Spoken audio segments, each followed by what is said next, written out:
안교 교과 해설 방송을 시작하겠습니다. 이번 주는 제6과 하늘의 보물을 쌓으라는 제목으로 교과를 공부합니다. 이번 주 교과의 기억절은 마가복음 8장 36절로 37절에 있는 말씀입니다. 사람이 만일 온 천하를 얻고도 자기 목숨을 잃으면 무엇이 유익하리요? 사람이 무엇을 주고 자기 목숨과 바꾸겠느냐? 우리가 가진 돈과 시간과 재능은 우리가 관심을 가진 것을 위해서 사용됩니다. 이번 주에 우리는 우리가 가진 달란트를 어떻게 사용하는 것이 영원한 상급을 받을 수 있는 방법이 되는지에 대해서 공부하는데요. 특별히 믿음의 선조들, 즉 노아, 아브람, 롯, 야곱, 모세 등의 삶을 통해서 살펴보게 될 것입니다. 이번 주 교재의 제목은 예수의 산상수훈의 말씀에서 온 것이죠. 마태복음 5장부터 7장까지 나타난 산상수훈의 말씀은 하나님 나라에서 살 백성들이 이 땅에서 실현해야 할 윤리들을 탁월하게 제시해주고 있습니다. 자, 그 윤리적 기별 중에는 오늘의 말씀도 포함되어 있죠. 마태복음 6장 19절로 21절에서 예수는 너희를 위하여 보물을 땅에 쌓아두지 말라. 거기는 좀과 동록이 해하며 도둑이 구멍을 뚫고 도둑질하느니라. 오직 너희를 위하여 보물을 하늘에 쌓아두라. 거기는 좀이나 동록이 해하지 못하며 도둑이 구멍을 뚫지도 못하고 도둑질도 못하느니라. 자, 그리고 내 보물이 있는 그곳에는 내 마음도 있느니라는 그런 권면을 주고 있습니다. 여러분, 보물을 땅에 쌓아두지 말라는 이 교훈은 고대 사회에서 흔히 있었던 매우 실제적인 내용으로 구성되어 있습니다. 그러나 예수님은 이 말씀을 지금 유비적으로 제시하고 있죠. 여기서 말하는 보물은 소중한 것들을 말하는 것입니다. 그것이 물질적인 보물이기도 하지만 정신적이고 영적인 것을 포함하는 것으로 이해할 필요가 있죠. 자, 여러분, 우리가 소중하게 여기는 가치들은 무엇입니까? 재산, 재능, 지혜, 성품, 사랑, 관용, 정의. 자, 이런 소중한 것들의 가치를 이 땅의 기준에 맞춰서는 안 된다는 것입니다. 그렇게 하면 그것들이 세속적 가치에서 훼손당하게 될 것이라는 것입니다. 여러분, 이런 가치들이 온전히 보호되려면 그 가치가 하늘의 기준에 맞춰져야 한다는 사실을 우리는 오늘 생각해 볼 필요가 있습니다. 자, 이에 대해서 엘렌 화이트는 교회증언 5권 250페이지에서 이렇게 권면합니다. 그들은 영적인 마음으로 바뀌어져야 한다. 부정직하고 불성실한 자들이 의롭고 진실해져야 한다. 야망적이요 탐욕적인 사람들이 그리스도 안에 숨겨지고 그들 자신의 영광을 구하지 않고 그분의 영광을 구해야 한다. 그들은 그들 자신의 거룩함을 실시하고 그들의 보물을 하늘에 쌓아야 한다. 라는 이런 말씀입니다. 자, 우리의 보물을 하늘에 쌓는다는 것은 영적인 마음으로 그리고 의롭고 진실하고 또 겸손하고 거룩한 것을 구하는 마음을 소유하는 것이다 라고 이렇게 지금 말씀하고 있죠. 이런 마음은 우리의 가치를 이 세상적 가치가 아닌 하늘의 가치에 두게 해줍니다. 그래서 예수님은 내 보물이 있는 곳에 내 마음도 있느니라고 말씀하신 것입니다. 여러분, 우리는 영적인 마음으로 바뀌어야 한다는 그런 말씀입니다. 영적인 사물에 가치를 두고 살아갈 때 우리의 보물은 하늘에 쌓이게 된다라고 하는 것이죠. 오늘 우리가 공부하는 믿음의 선조들은 바로 이런 믿음을 가지고 살았습니다.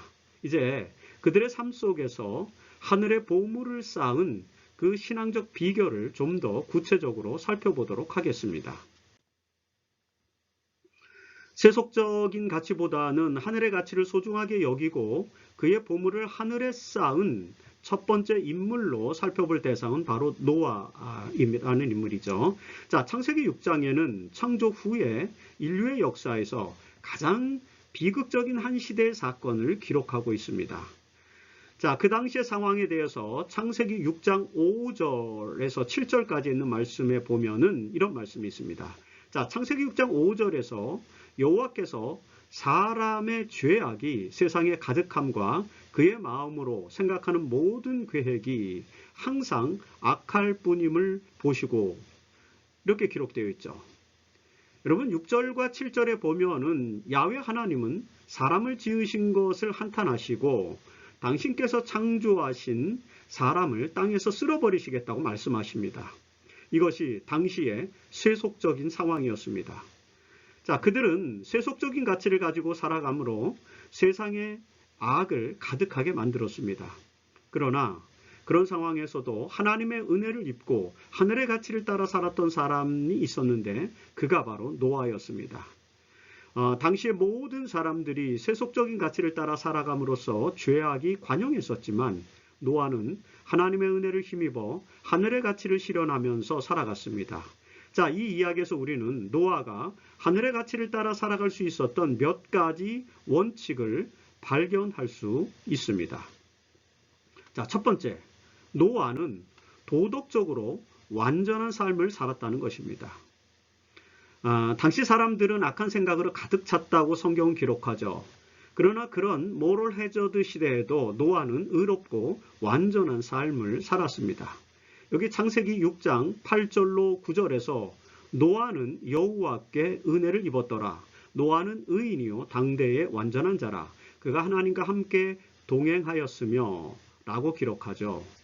자, 노아가 그렇게 도덕적인 삶을 추구할 수 있었던 이유는 그가 하나님과 동행하였기 때문이었다고 기록하고 있습니다. 노아가 하늘의 가치를 추구하는 삶을 살았다는 것은 그의 도덕적인 삶 속에서 나타난다는 사실을 우리는 이 말씀을 통해서 살펴볼 수 있습니다. 자, 그리고 둘째, 노아는 방주를 만드는 삶을 살았다는 것입니다. 창세기 6장 14절 그리고 22절에 있는 말씀을 보면은요, 너는 고페르 나무로 너를 위하여 방주를 만들되 노아가 하나님이 자기에게 명하신 대로 다 준행하였더라는 그런 말씀을 우리는 읽을 수 있습니다. 자, 여러분, 당시 사람들은 땅 위에 번성하였고요, 세속적인 일에 몰두했습니다. 사실 마태복음 24장 38절에 보면은 홍수전에 노아가 방주에 들어가던 날까지 사람들이 먹고 마시고 장가들고 시집가고 있으면서라고 그 상태를 기록하죠.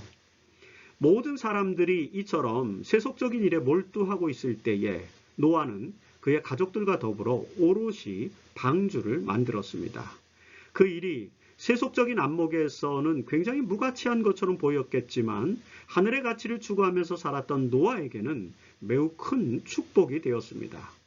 노아는 하나님의 청지기의 모습을 대변해 주는 것이죠. 우리는 우리 시대에 우리의 시간과 자원을 하나님의 사업을 위해서 활용해야 합니다. 그것이 하늘의 가치를 추구하는 삶의 원리이기 때문이라는 것을 우리는 또 알 수 있죠. 자, 그리고 셋째, 노아는 인간의 지식을 넘어서 하나님의 지혜를 추구하는 삶을 살았다는 것입니다. 여러분, 당시에는 비가 한 번도 내린 적이 없었기 때문에 홍수로 인해서 온 땅이 물에 덮일 것이라는 이 노아의 기별은 사람들의 비웃음의 대상이 되었죠. 세속적 가치를 가지고 사는 모든 사람들은 과학적 추론에 근거하여 하나님의 기별에 회의론적인 입장을 강력하게 제시하였습니다. 그러나 이런 상황에서도 노아는 하나님의 지식을 믿었죠. 자, 히브리서 11장 7절에서 믿음으로 노아는 아직 보이지 않는 일에 경고하심을 받아 경외함으로 방주를 준비하여 그 집을 구원하였으니 라고 이렇게 기록합니다. 노아는 세속적 지식과 법칙을 넘어서 하나님의 진리를 믿음으로 받아들인 것입니다. 세상 사람들은 과학적 추론을 앞세워 하나님의 기별을 무시하고 회의론에 빠졌지만 노아는 믿음으로 그 과학적 추론을 넘어서 하나님의 법칙을 바라본 것입니다. 자, 이것은 하늘의 가치를 추구하는 사람들의 삶의 또 하나의 원리를 보여주죠. 우리도 과학적이고 이성적인 추론을 넘어서 신앙의 눈으로 진리를 추구해야만 한다는 사실을 배울 수 있습니다. 여러분, 노아의 경험은 마지막 때를 살아가는 우리에게 중요한 교훈을 주죠. 베드로 후서 3장 3절로 7절에 있는 말씀에서 베드로는 주의 강림하신다는 약속이 어디 있느냐라고 조롱하는 사람들의 태도를 지적하면서 노아의 때에 사람들이 홍수로 멸망했듯이 마지막 때에도 예수의 재림을 믿지 않는 사람들이 불로 멸망할 것이라고 강조합니다. 그러면서 베드로 후서 3장 11절로 12절에서 너희가 어떠한 사람이 되어야 마땅하냐? 거룩한 행실과 경건함으로 하나님의 날이 임하기를 바라보고 간절히 사모하라는 그런 말씀을 권면합니다. 자, 여러분, 노아처럼 하늘의 가치를 추구하는 사람들은 거룩한 행실과 경건함으로 재림의 날을 간절히 사모하는 삶을 살아야 한다. 이라는 것이 바로 일요일 소지의 교훈이라고 볼 수 있습니다. 하늘의 가치를 따라 살았던 두 번째 인물은 아브라함이죠. 믿음의 조상이 된 아브라함이 세속적 가치가 아닌 하늘의 가치를 따라 살아간 삶의 여정에 대해서 우리는 많은 것을 알고 있습니다. 자, 그의 삶에서 하늘의 가치를 추구하는 삶의 원리가 있는데 그 원리를 몇 가지 좀 살펴보도록 하겠습니다. 첫 번째, 아브라함은 현실에 안주하지 않고 미래 비전을 향해 나아갔습니다. 히브리 11장 8절에서 믿음으로 아브라함은 부르심을 받았을 때 순종하여 장래 유업으로 받을 땅에 나아갈새 갈 바를 알지 못하고 나아갔으며 라고 기록합니다. 자, 아브라함은 일가 친척과 집과 생활 터전이 있던 하란에 안주하지 않고 더 큰 비전을 보고 가나안 땅으로 이주하였습니다. 세속적 가치를 지향하는 사람들은 현실에 안주하고 그 현실에서 더 큰 행복을 추구하는 경향이 있죠. 그러나 아브라함은 하나님께서 그에게 주신 비전을 실현하기 위해서 안락한 삶을 포기합니다. 이것이 아브라함이 하늘의 가치를 추구하였던 첫 번째 원리였던 것입니다.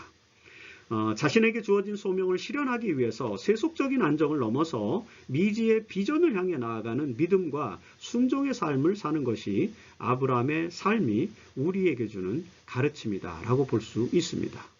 자, 둘째, 아브라함은 이 세상보다 더 나은 본향을 사모하였습니다. 히브리서 11장 16절에서 그들이 이제는 더 나은 본향을 사모하니 곧 하늘에 있는 것이다 는 기록을 우리가 볼 수 있죠. 아브라함과 사라는 이 세상에서의 삶을 나그네로서의 삶으로 여기고 더 나은 본향인 하늘 본향을 사모하는 마음으로 살아갔습니다.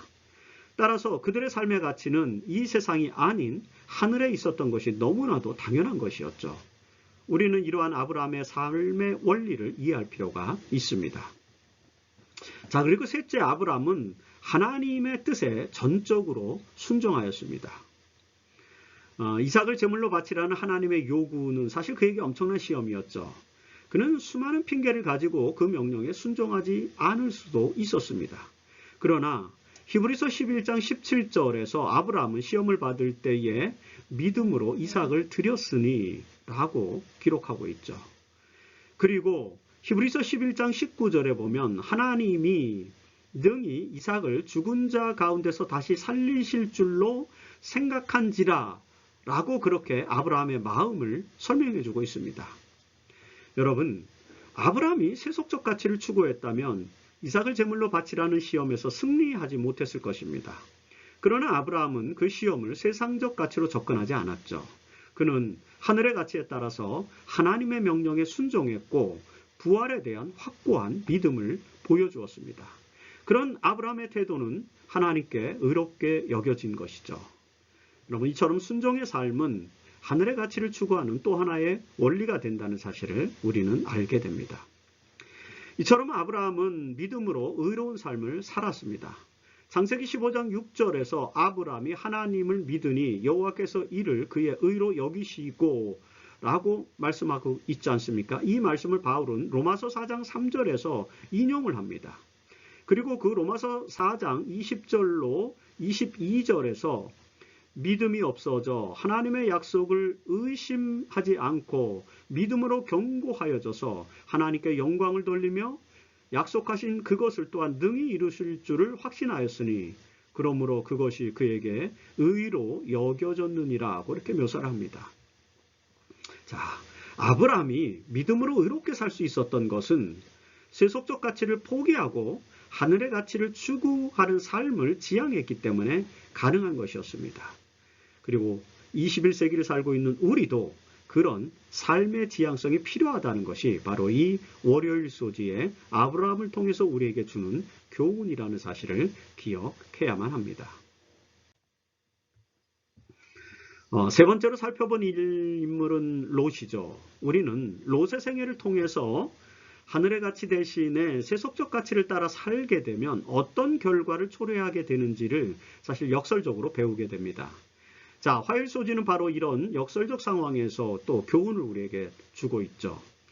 우리는 아브라함의 조카 롯이 어떤 선택을 해서 그의 운명에 어떤 결과를 낳게 되었는지를 잘 알고 있습니다. 여러분, 창세기 12장 4절에 보면은 처음에 롯은 아브라함의 믿음의 행보를 따랐던 내용이 나오죠. 창세기 12장 4절에서 아브라함이 여호와의 말씀을 따라갔고 롯도 그와 함께 갔으며 라고 이렇게 기록하고 있습니다. 롯은 아브라함과 함께 여호와의 말씀을 따라 약속의 땅인 가나안으로 향했습니다. 여러분, 이때만 해도 롯은 믿음의 길을 선택한 것이죠. 창세기 31장 1절의 기록에 보면 아브라함이 애굽에서 그와 그의 아내와 모든 소유와 롯과 함께 네겝으로 올라가니 라는 그런 말씀도 있죠. 자, 이 롯은 아브라함의 믿음의 행보를 따라서 가나안에서 애굽으로 그리고 다시 네겝으로 이동하고 있음을 우리는 기록을 통해서 살펴보게 됩니다.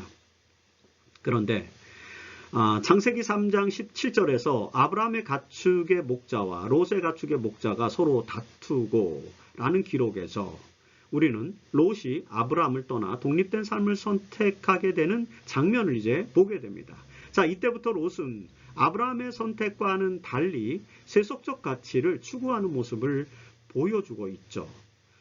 롯이 세속적 가치를 추구하는 장면은 창세기 13장 10절에 나타나고 있습니다. 자, 거기 창세기 13장 10절에 롯이 눈을 들어 요단 지역을 바라본 즉 소알까지 온 땅에 물이 넉넉하니 여호와께서 소돔과 고모라를 멸하시기 전이었으므로 여호와의 동산 같고 애굽 땅과 같았더라는 그런 말씀을 우리는 읽게 됩니다. 자, 인생에 있어서 매우 소중한 시기에 롯은 세속적인 가치에 주목하게 되었습니다. 그가 주목한 요단 지역은 온 땅에 물이 넉넉한 곳으로 평가되었죠. 그러나 여러분, 그것은 세속적인 안목이었습니다. 그곳에는 소돔과 고모라와 같은 패역한 도시가 있었습니다. 자, 그런 패역한 모습은 영적인 안목을 가져야만 파악할 수 있는 것이었죠. 롯은 세속적인 안목으로 요단 지역을 바라보았고요. 현세적인 이익을 추구함으로써 소돔 지역을 선택하게 된 것입니다. 청년에게 보내는 기별 419페이지에서 엘렌 화이트는 이렇게 기록하죠. 롯은 자기 자신과 가족을 에워쌀 도덕적 감화보다는 현세적 이익만을 보고 소돔을 거주지로 선택하였다 라고 이렇게 기록합니다. 롯이 잘못된 선택을 하게 된 것은 세속적 가치인 현세적 이익만을 추구했기 때문이었습니다. 그는 영적인 안목으로 더욱 소중한 하늘의 가치를 이제 보지 못하게 된 것을 우리는 여기서 알게 되는 것이죠. 여러분, 이런 롯의 선택의 결과는 무엇이었습니까? 창세기 19장에서는 롯이 거주하던 소돔과 고모라가 불의 심판을 받는 이야기가 등장하죠. 창세기 19장 24절로 25절에서 여호와께서 유황과 불을 소돔과 고모라에 비같이 내리사 그 성들과 온 들과 그 다음에 성에 거주하는 모든 백성과 땅에 난 모든 것을 다 엎어 멸하셨더라. 이 사건을 기록합니다. 여러분, 현세적 이익을 추구하던 롯이 선택한 소돔은 멸망을 당했습니다. 롯은 그의 두 딸과 더불어서 하나님의 사자의 도움으로 그곳에서 극적으로 구출되었지만 사위들과 그리고 또 사위들이 그곳에서 멸망을 당했고요. 그 다음에 창세기 19장 26절에 보면은 롯의 아내는 뒤를 돌아보았으므로 소금 기둥이 되었더라는 그런 말씀을 우리는 읽게 되죠.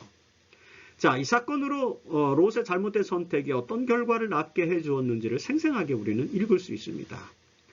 세속적 가치를 추구했던 롯이 현세적인 이익을 쫓아 선택했던 소돔은 멸망의 땅이었습니다.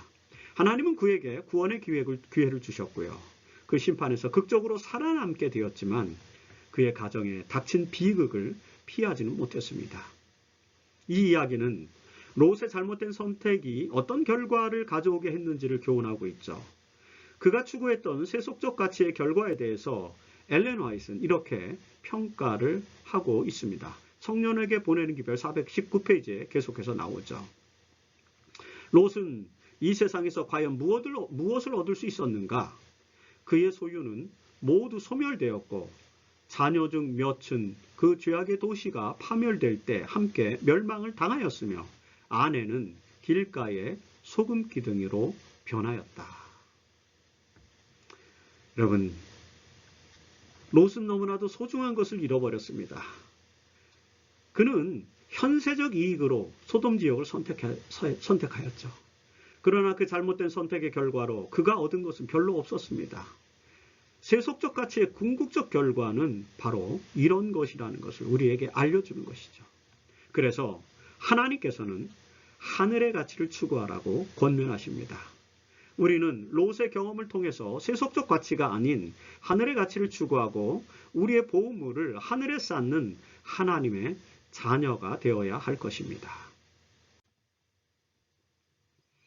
우리가 다룰 네 번째 사례는 야곱입니다. 자, 야곱은 인생관이 세속적 가치에서 하늘의 가치로 변화된 사람을 대변해주는 하나의 사례로 나타나고 있습니다. 야곱의 생애를 잘 분석해 보면 그는 하늘의 가치를 발견한 이후에 보물을 하늘에 쌓아둠으로써 물질적으로나 명예적으로 성공한 삶을 살았던 대표적인 인물로 나타나고 있음을 알 수 있죠. 자, 우리는 야곱의 생애를 몇 단계로 나눠서 살펴볼 필요가 있습니다. 자, 첫째 단계에서 야곱은 인간적인 방법으로 살았던 인물이었다는 것을 우리는 알게 되죠.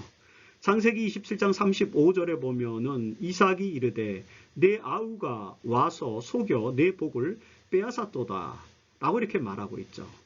여러분, 야곱은 에서에게서 장자의 명분과 축복을 속여서 빼앗았습니다. 그것이 영적인 가치를 중요하게 여기고 하나님의 예언의 성취라는 것으로 해석할 수 있다 할지라도 그런 방식으로 취해서는 안 되는 것이었습니다. 이 시기에 야곱은 하나님의 방법이 아닌 인간적인 방법으로 장자의 축복을 형으로부터 빼앗았고요. 그 결과로 도망자의 신세가 되었습니다. 자, 창세기 27장 43절로 44절에서 리브가는 내 아들아 내 말을 따라 일어나 하란으로 가서 내 오라버니 라반에게로 피신하여 내 형의 노가 풀리기까지 몇 날 동안 그와 함께 거주하라 라고 이렇게 대책을 알려줍니다. 그러나 우리는 야곱이 단지 몇 날이 아니라 20년 동안 그 피난 생활을 해야만 했고 그가 떠나고 난 이후로 부모의 얼굴을 다시는 보지 못했다는 것을 성경을 통해서 알고 있습니다. 하나님의 방법이 아닌 인간의 방법으로 선택한 대가는 이렇게 매우 고통스러운 것이었습니다. 야곱에게. 그러나 둘째 단계에 이르러서 야곱은 이제 하나님의 계산법으로 살아가게 됩니다. 여러분, 베델에서 하나님을 만난 이후에 하란에서 외삼촌 라반의 집에서 머물면서 야곱은 온갖 불이익을 당하면서도 이제는 사람의 계산법 대신에 하나님의 계산법에 따라 살아가게 됩니다. 창세기 31장 6절에 보면은 야곱은 라헬과 레아에게 이렇게 말하죠. 내가 힘을 다하여 그대들의 아버지를 섬겼거늘 그대들의 아버지가 나를 속여 품삯을 몇 번이나 변경하였느니라. 자, 하지만 이런 부당한 상황에서도 야곱은 묵묵히 하나님의 계산법대로 일을 하였고요. 이에 창세기 30장 43절에 있는 것처럼 그 사람이 매우 번창하여 양떼와 노비와 낙타와 나귀가 많았더라는 기록을 우리가 읽게 되죠. 이런 결과를 얻게 된 것입니다. 속이는 자였던 야곱은 둘째 단계에서 하나님을 만나 서원을 한 이후에 하나님의 계산법대로 살아감으로써 부유하게 되었습니다. 여기서 야곱은 보물을 이제 하늘에 쌓아두는 방법을 알고 그것을 실천했던 것입니다. 이것이 하나님께서 베푸시는 축복을 얻는 비결이라는 것을 우리는 야곱의 생애를 통해서 배울 수 있습니다.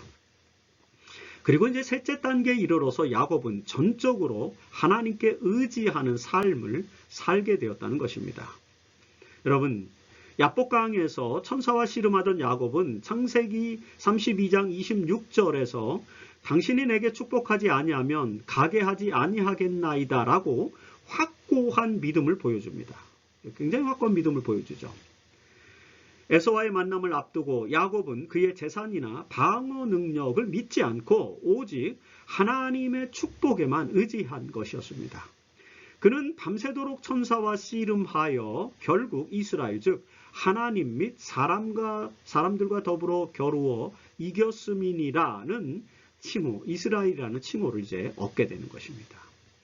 이 이후로 야곱은 이스라엘이 되었고요. 그가 섬기는 하나님 야훼는 아브라함과 이삭과 야곱의 하나님이 되었다는 사실을 우리는 창세기를 통해서 읽게 되는 것이죠. 자, 이처럼 야곱은 세속적인 방법을 통해서 속이는 자로 시작했지만 그의 모든 죄를 회개하고 하나님의 계산법대로 살아감으로써 하늘의 가치를 회복한 믿음의 조상이 된 것입니다. 그가 속이는 자 야곱에서 승리한 자 이스라엘로 변화된 것은 인간적인 방법을 회개하고 돌이키고 하나님의 방법을 따랐기 때문에 가능한 것이었음을 우리는 알게 됩니다. 자, 야곱은 하나님의 계산법에 따라서 생활함으로써 그의 보물을 하늘에 쌓을 수 있게 되었습니다. 우리도 야곱과 같이 그런 경험을 해야 될 것이라고 수요일 소지는 우리에게 강조해주고 있습니다. 그리고 보물을 하늘에 쌓은 다섯 번째 인물은 바로 모세이죠. 모세는 히브리인으로 태어났지만 이집트의 왕궁에서 성장하였죠. 그는 파라오의 공주의 아들로서 이집트의 파라오가 될 수도 있을 만큼 위대한 인물로 성장하였습니다. 그러나 그런 그의 지위에도 불구하고 모세는 이집트의 왕자로서가 아니라 야훼의 종으로 살기를 선택함으로써 더욱 위대한 인물이 되었습니다. 이 모세의 생애에서 우리는 그가 하늘의 보물을 쌓아둔 비결을 몇 가지 살펴볼 수 있습니다. 첫째, 모세는 이집트의 왕자보다는 하나님의 백성으로 살기를 선택했다는 것입니다. 히브리서 11장 24절로 25절에서 믿음으로 모세는 장성하여 바로의 공주의 아들이라 칭함을 받기를 거절하고 도리어 하나님의 백성과 함께 고난받기를 잠시 죄악의 낙을 누리는 것보다 더 좋아하고 라고 기록하고 있죠. 자, 이집트의 왕자로서 사는 것이 훨씬 더 모세에게는 화려했을 것입니다. 그러나 모세는 그 지위를 포기하고 고통받는 하나님의 백성과 함께 하였다는 것입니다. 그 이유가 무엇입니까? 여러분, 이집트 왕자로서의 삶은 잠시 누리게 되는 죄악의 낙이었기 때문이라고 히브리서에서는 해석하죠. 모세가 하늘의 보물을 쌓는 방법은 이집트 왕자의 지위를 버리고 하나님의 백성과 함께 고난을 받는 그런 것이었습니다. 이런 믿음의 경험이 그리스도인들에게도 필요합니다. 이 세상에서 우리가 누리는 낙은 죄악의 낙일 뿐이라는 것이죠. 그것보다는 하나님의 백성으로서 잠시 받는 고난이 훨씬 더 소중한 것임을 이 모세의 삶은 우리에게 가르쳐주고 있는 것입니다. 그리고 둘째, 모세는 하늘의 상을 바라보고 세상의 수모를 기꺼이 선택하였다는 것입니다. 히브리서 11장 26절에서 그리스도를 위하여 받는 수모를 애굽의 모든 보화보다 더 큰 재물로 여겼으니 이는 상 주심을 바라봄이라고 기록하죠. 자, 모세는 세상의 욕망에서 눈을 돌려 하늘의 보화를 바라보았습니다. 거기에는 애굽의 모든 보화보다 더 큰 재물이 있었죠. 그것은 구원과 영원한 삶이라는 절대적 보물이었습니다. 그 하늘의 보화를 볼 수 있는 사람은 모세처럼 세속적 보화를 버리고 하늘의 보화를 선택할 것입니다. 그리고 셋째, 모세는 세상의 시련 너머에 있는 하나님의 구원을 당당하게 바라보았다는 것입니다. 히브리서 11장 27절에서 믿음으로 애굽을 떠나 왕의 노함을 무서워하지 아니하고 곧 보이지 아니하는 자를 보는 것 같이 하여 참았으며 라고 이렇게 이야기하죠. 그리고 29절에서 믿음으로 그들은 홍해를 또 육지같이 건넜으니 라고 기록합니다. 모세는 왕의 분노를 무서워하지 않았고요. 홍해를 절망으로 보지 않았습니다. 그는 보이지 아니하는 자를 볼 수 있었기 때문에 홍해를 또 육지같이 건넌 것입니다. 이것이 세상을 두려워하지 않고 하늘의 가치를 따라 살아가는 모세의 삶의 참된 모습이었죠. 그는 진정으로 하늘에 보물을 쌓아두는 그런 사람이었습니다. 여러분, 이 모세의 삶에 대해서 엘렌 화이트는 이렇게 기록합니다. 교육 62페이지에 있는 말씀입니다. 모세는 하나님의 영광을 위해 그리고 유린당하고 있는 그분의 백성들을 구원하기 위해 애굽의 영예를 포기했다. 그리하여 하나님께서는 특별한 점에서 모세의 교육을 담당하였다 하셨다. 애굽의 영예를 포기한 모세의 삶은 세속적 가치를 포기하고 보물을 하늘에 쌓아두는 그리스도인들의 삶의 진정한 모범을 보여줍니다. 우리는 이런 모세의 모범을 따라서 세속적 영예를 포기하고 하나님의 영광을 위해 어떻게 살아갈 수 있는지에 대해서 배워야 합니다. 그렇게 하는 것이 하늘에 보물을 쌓는 사람이 되는 방법이라는 사실을 목요일 소지에서 우리는 배우게 됩니다. 지금까지 우리는 하늘의 보물을 쌓으라는 예수의 가르침이 삶 속에서 어떻게 실현되는지에 대해서 살펴보았습니다. 노아는 당시 세속적인 모든 가치 대신에 하나님의 명령을 따라 사는 하늘의 가치를 실현하는 삶을 통해서 방주를 짓고 그 속에서 구원을 받았습니다. 아브람은 하늘의 보물을 쌓기 위해 하나님의 인도하심을 따라 하란으로 가서 또 하란에서 가나안으로 이주하였으며 더 나은 본향을 사모하면서 믿음의 삶을 살았습니다. 그리고 롯은 현세의 이익을 추구하다가 멸망당할 소돔에 정착했으며 그 결과로 식구들을 잃는 아픔을 겪었죠. 야곱은 세속적인 계산법에 따라서 속이는 자로서 살다가 하나님을 만나서 하나님의 계산법에 따라 살아감으로써 성공하는 자가 되었다는 것을 우리는 또 살펴봤습니다. 그리고 모세는 이집트 왕자의 지위보다 하나님의 백성의 고난에 동참함으로써 더 위대한 하나님의 종이 되었다는 사실을 또 우리가 살펴보았습니다. 이런 믿음의 조상들의 삶의 교훈에 따라서 우리는 이제 하늘의 가치를 선택하고 하늘에 우리의 보물을 쌓아가는 삶을 살아야 한다는 것을 이번 한 주 동안 공부를 하게 되었습니다. 자, 이제 이번 교과에서를 마치면서 여기 하늘의 보물을 쌓는 또 하나의 방법에 대해서 읽어보도록 하겠습니다. 교회 증언 1권 142페이지에 있는 말씀입니다. 나는 이처럼 번영한 자들이 그들의 모든 소유를 하나님의 제단 위에 올려놓음으로써 그들의 이기적인 탐심을 극복한다면 사단의 계획을 좌절시킬 수 있을 것을 보았다. 진리의 사업을 발전시키기 위하여 과부와 고아와 고통 중에 있는 자들을 도와주기 위하여 재물이 필요한 곳을 발견할 때마다 그들은 즐거운 마음으로 바쳐야 하고 그렇게 함으로써 하늘에 보물을 쌓아야 한다. 여러분, 우리가 하늘의 보물을 쌓는 또 하나의 방법은 우리의 소유를 하나님의 제단 위에 올려놓고 이기적인 탐심을 극복하는 것이라는 말씀을 주고 있습니다. 그리고 또한 고통 중에 있는 자들을 도와주기 위하여 재물이 필요한 곳을 발견할 때마다 그 재물을 즐거운 마음으로 바치는 것, 그렇게 하는 것이 바로 하늘에 보물을 쌓는 방법이라고 화이트부인은 권면하고 있는 것입니다. 이 권면이 우리 모두의 삶에 실천되어야 합니다. 우리는 노아, 아브람, 야곱, 모세와 같은 사람들, 그 믿음의 조상처럼 세속적 가치보다는 하늘의 가치를, 그리고 현세적 이익보다는 하늘의 이익을 추구하면서 살아야 합니다. 그렇게 하면 우리의 보물을 하늘에 쌓게 될 것입니다. 그리고 그 하늘의 보물을 쌓음으로 말미암아 하나님께서 예비해 주신 놀라운 축복을 경험하게 될 것입니다. 이 축복의 경험이 오늘 저와 여러분 모두의 삶 속에서 실현되기를 바라면서 교과 해설 방송을 마치겠습니다.